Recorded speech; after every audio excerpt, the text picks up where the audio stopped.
Great Barrier Reef in danger.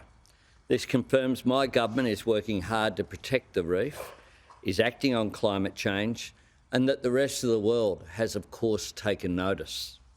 And I know that this is particularly welcome news for communities in Queensland where the reef supports local jobs and local economies, which is why I'm very pleased to be joined today by our envoy for the Great Barrier Reef, Senator Green, as well as the Minister, Tanya Plibersek. We know that the reef contributes some $6 billion to the Australian economy and supports 64,000 jobs. My government will always support the Australians who rely on the reef for our jobs. The draft decision cites, to quote the decision, significant progress being made on climate change, water quality and sustainable fishing, all putting the reef on a stronger and more sustainable path.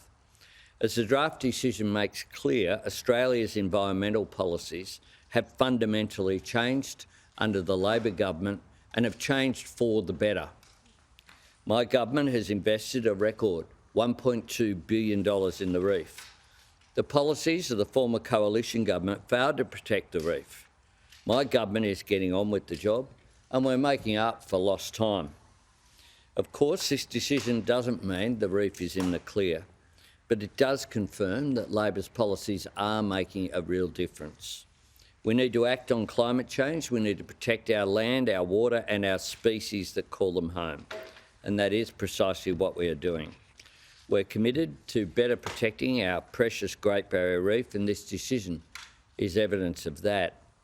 Our reef is one of the planet's most outstanding natural wonders, and it belongs to all Australians and indeed to all citizens of the world. My message is, come and see our beautiful Great Barrier Reef for yourself, wherever you are placed in the world. You won't regret it. Although this is a draft decision, it recognises those partners, agencies and stakeholders who have worked over the past 12 months with the government committed to the reef. And I particularly want to acknowledge the work of Minister Plibersek and Senator Green for their work and advocacy. I am pleased by UNESCO's decision, but we know that there's still more to do. The Great Barrier Reef is both our privilege and our responsibility. It's a responsibility that this government will continue to take seriously.